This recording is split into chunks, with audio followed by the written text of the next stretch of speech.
Yes, so the three topics I'm going to cover today are, first one is, what is a design system?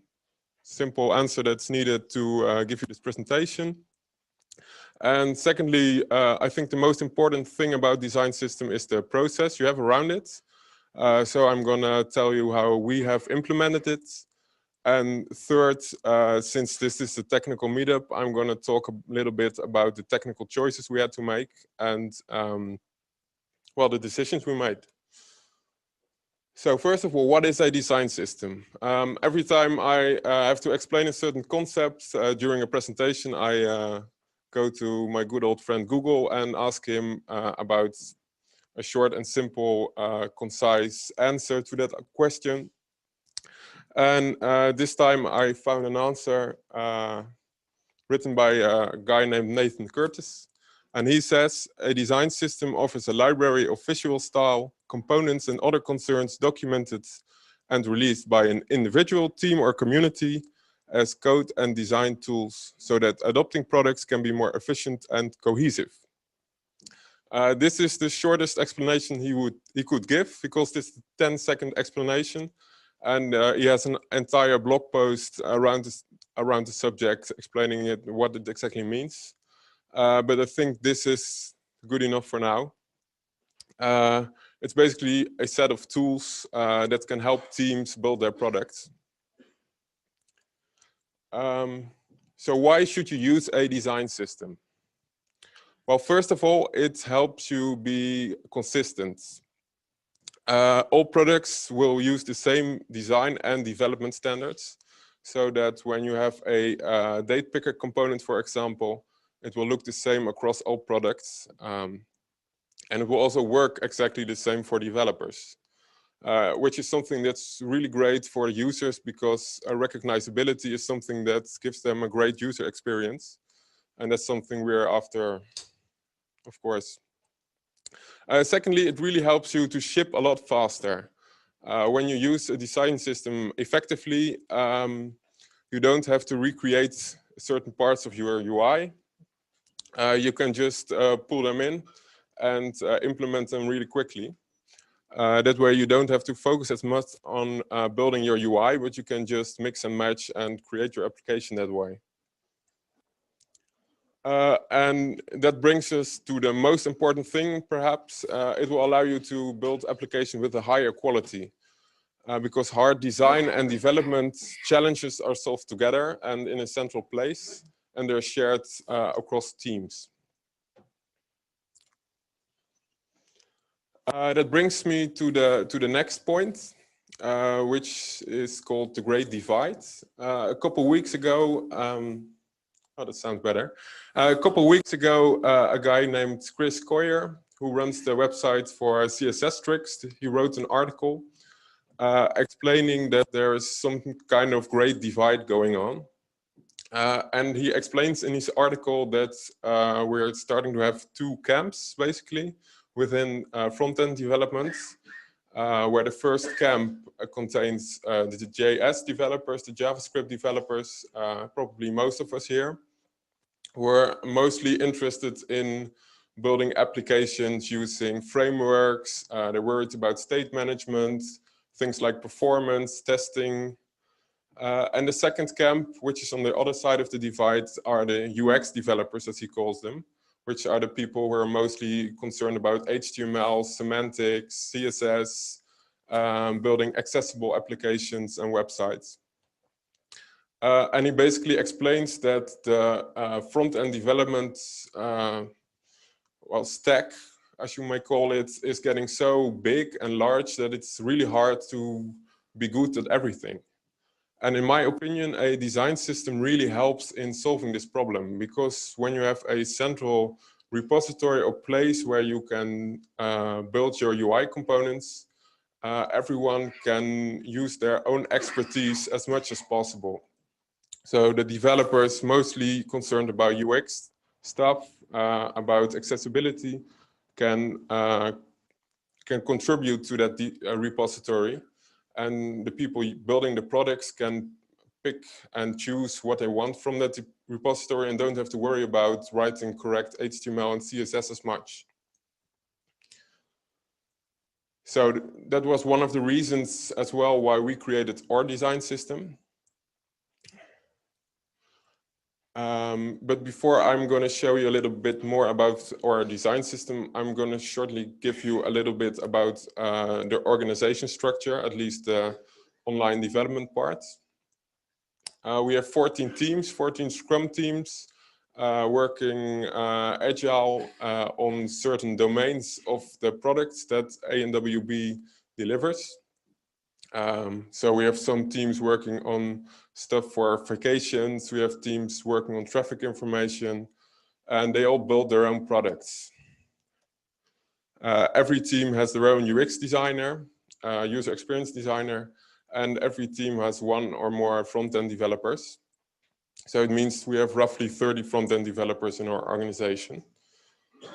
And those developers maintain together roughly 120 different applications. Those can be really small widgets, those can be larger applications, but that's something they have to maintain and develop. Not all of them are actively being developed, but they're there. So in the early days, we thought, well, it's a great idea to have every team take full, be autonomous so that they can do whatever they want. They have full responsibility, so they can develop their application using their own tech stacks, so they can fully, so they can have all freedom they need. But when a company grows, when teams grow, when products grow, we noticed that sharing stuff between those teams became harder and harder. And that's one of the reasons why we started implementing a design system, so all those teams could work more effectively together. So we created a design system, and every design system has a fancy name. So we called ours Poncho. One of the reasons we called it Poncho is because the ANWB is partly known for yellow raincoats. And a raincoat is a bit dull, and a poncho is super fancy. So we think it's a great name. So what does Poncho or design system include? Well, first of all, it contains a lot of documentation, mainly around visual things. For example, which colors to use, which typography to use, but also the tone and voice that the application should use, how images should be used, how the logo should be used. And secondly, the thing it contains are the sketch symbols. We have a lot of UX designers who work with Sketch, and Sketch has its own kind of component system, which are symbols. And all UX designers can use those symbols to mock up their applications. And the third important thing it includes is our Preact components. Preact, for those of you who don't know, is something which is basically similar to React. The differences I'm not going to discuss, but on the end, I'm going to talk a little bit about why we chose Preact. The Preact components are available for developers to use. They can mix and match. They can pull them from our internal package manager, and they use them to build their products. So shipping products is something that's really important. We have a lot of applications, like I showed earlier, and we want to build a lot of applications. So I'm going to quickly show you something that we built really recently, which was a new search application. And because we have a solid component system in place, a solid design system, we were able to build this thing in just a single day. And that was because all the UI components were already available. Well, the first component that we had was some kind of structure component, which allowed us to lay out the page effectively. And secondly, we needed an auto-suggest for users to type. And all those components we have available in our internal tool to share those components, which is Storybook. You can see the auto-suggest component on this slide. Probably in the back you can't see exactly what it says, but Storybook provides a development environment where developers can see how they should use a certain component. It gives information about the props it takes. And it gives a live example which people can tweak live, give different props and see what the outcomes are. It also contains a little bit of code example of how you can use it. So the application also took a button component as some kind of tab box component with checkboxes, the results, and also a little bit of a bigger component, which was a conversational component, which was built by a different team. They also exposed that thing as a component, so people can put it in their applications to contact some kind of chatbot. And on the bottom of the page, there was a pagination component, which is also used by other teams, of course. So for example, this relatively small application used a different set of components, the ones I showed earlier. And when using these components, we could really quickly build the application, and the only thing left for the team to do was set up API calls and set up state handling. So for example, in this application, the history API had to be used to be able to navigate to certain states. To be able to have those components available to all teams and to have them be updated on a regular basis and to prevent bugs and other mishaps, we need to have a really solid process of how to handle updates and how to distribute them. The first thing that's really important for that is to have a certain amount of ownership. And this is how we handle it within our company. We have a central team, which we call the platform team. Well, we don't call it the platform team, but it is the platform team. And that team holds ownership over the tooling. They're responsible for making sure the Storybook instances running. They're responsible for distributing the packages, and they're responsible for the sketch components, that they're updated and distributed correctly. But all the other things we do together. So for example, the designs are done by all designers together, they're reviewed together, and are accepted or declined together. Same with code changes. Everyone can change code in the central repository, which contains all the components. And they just have to, they can make changes. They only have to send in a pull request to the platform team. So all in all, it's a shared responsibility, so that everyone is allowed to make changes, everyone can make changes, and everyone can take responsibility, which helps them to use the system as well. And another thing, that's the source of truth. With design systems, it's often a really hard choice where you put the source of truth. There are basically two options. Either you say, well, all the designs are the source of truth, and the components are to be developed based on the designs. Or you can say, well, the really working component is the source of truth, and we need to sync the design in some way. There are certain tools to help you manage that, like there are tools that can take React components and generate sketch files, for example. But in our company, we decided that the designers were always the one making changes to components. They're making iterations, they're discussing new features. So we decided that the source of truth should be the visuals, the visual design of the components. And every time a change is made, a developer has to pick that up and put it into the React components. So we think of our design system as an actual product that's being worked on. But one thing we have to make sure of is that the adaptation is good, because everyone needs to use it. we would like everyone to use it. So we need to motivate people to use it. And the most important thing regarding that is the ease of use. Using Poncho should be easier for a team than not using it. If they're building something, they should be a lot quicker with using those predefined components than building them their own.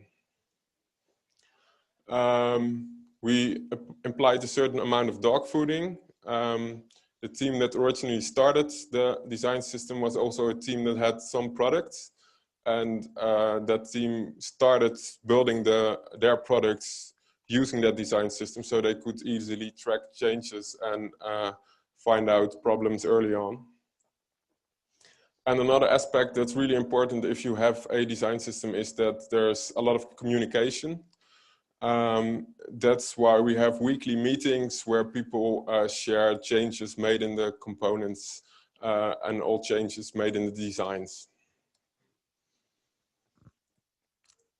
Another thing we have is we have a certain amount of guidelines in place on how to handle changes or on components or on creating new components, because that's also a really hard thing to handle.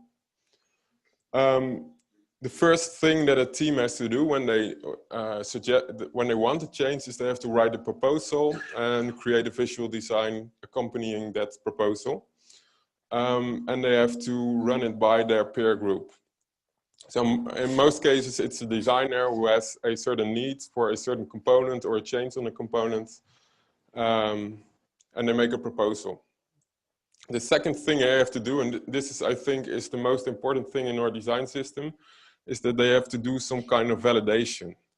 They have to use some kind of testing to make sure that the change they're proposing is actually something that the end user will benefit. So for example, they have to run an A/B test, or they have to do some kind of other kind of testing. We have, for example, a test lab where we can invite people to use products and to see if it works. And these steps make sure that not everyone puts in changes just because their taste is different, but all changes are actually an improvement. When it has proven that it's an actual improvement, the third step will be that the team which made the suggestion for the change is also going to develop it. That means that we don't have a central team developing all components, but all development is spread across the teams. This makes sure that we don't have a bottleneck somewhere, but that everyone can just continue with their work.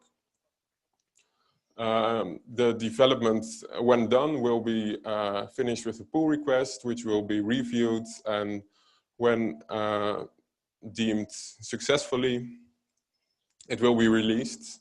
So the sketch symbol will be updated and the components will be bumped to a new version, either a minor or a major version or just a patch. And the last step, again, is to tell about it, show it, make sure that your peer group knows that a change has happened.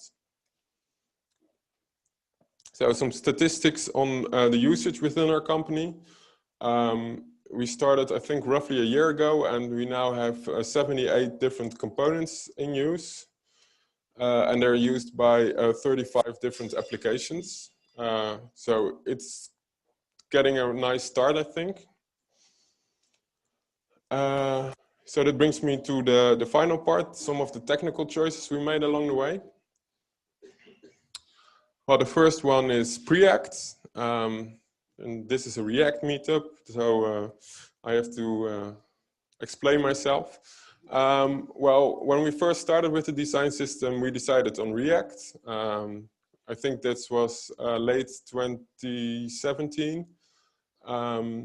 And at that time, Preact and React were exactly the same, except for the bundle size. Preact is quite a lot smaller than React is.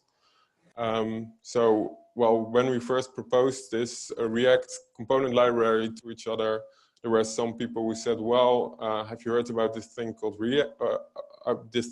Preact? It's just smaller. Maybe we should have a go with that. And we thought, well, let's try it out. Let's see how far we can go. And if we run into something, we might be able to switch. The great thing is that the APIs are almost exactly the same, so switching isn't that much of a burden. The thing with Preact is that it's really familiar. React is the most popular UI component library out there. So new people coming into the company can really quickly get up to speed. And like I said, Preact is somewhat smaller than React is, which is not really noticeable for developers in the sense that they're missing certain APIs.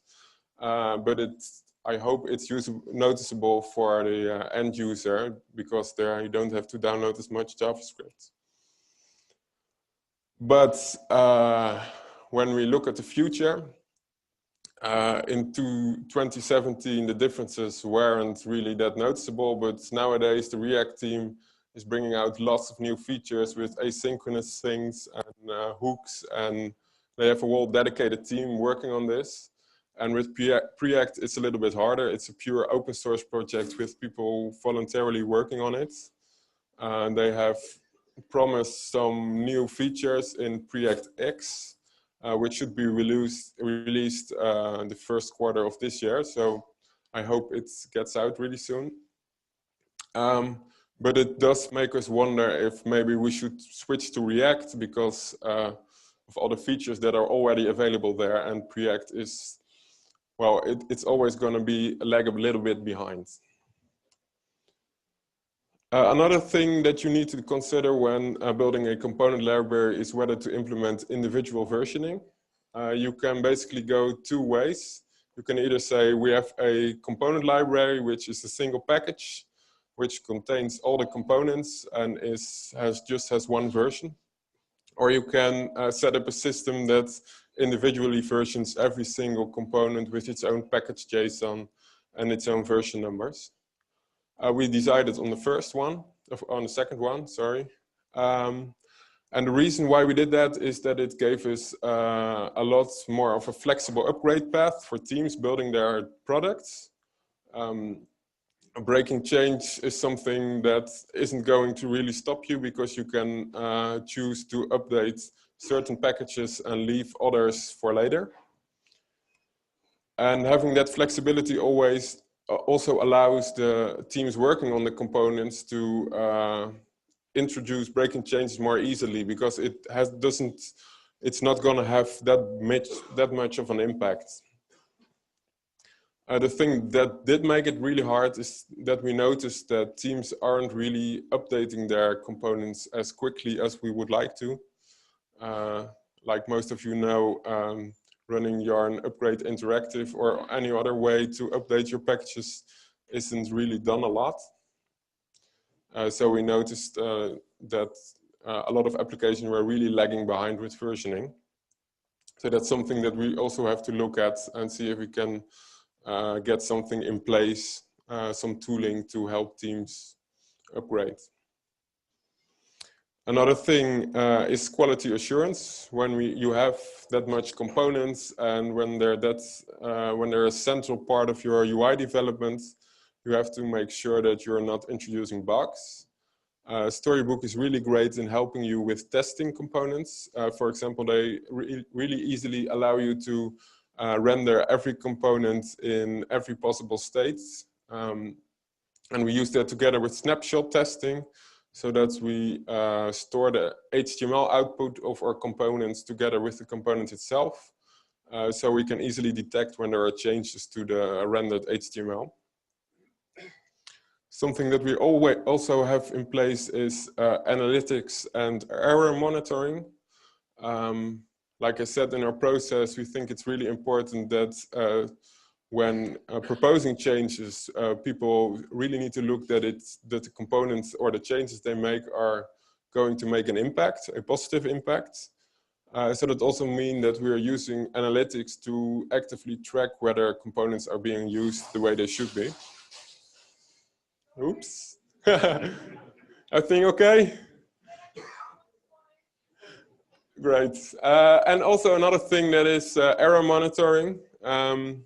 We have runtime error monitoring set up, so we can easily and quickly detect when we introduce bugs in production. Another thing that we're not yet using are screenshots. Storybook makes it possible to have all your components rendered in headless Chrome, screenshots made of that and stored with the components itself. But it's just something that we haven't gotten around to implementing yet. And as for the last slide, I have some small specifics. We had to make a choice about CSS and JS, which is also a really hot topic. But the thing we had is that most of our developers are really eager to use it.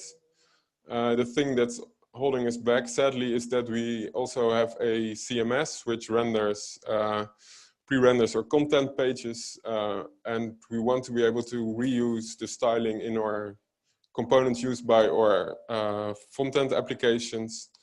We want to reuse that styling with our CMS output, which meant that we just had to use class names. So for now, we're just fine with our CSS files. Another thing, new features like hooks and other fancy additions is something that we're not really reluctant to try quickly, because like I said, the most important thing is that it's easy to use and that people are familiar with it. So we try to wait as long as possible with introducing new concepts. And lastly, TypeScript. We're currently using Flow, and a lot of people are really happy about it. But we noticed that in the community as a whole, TypeScript is a lot more popular, and overall usage, developer usage statistics are a lot better. So it's something that we're considering switching to. But I don't think that's going to have a lot of impact. Well, that's basically it, what I wanted to talk to you about today.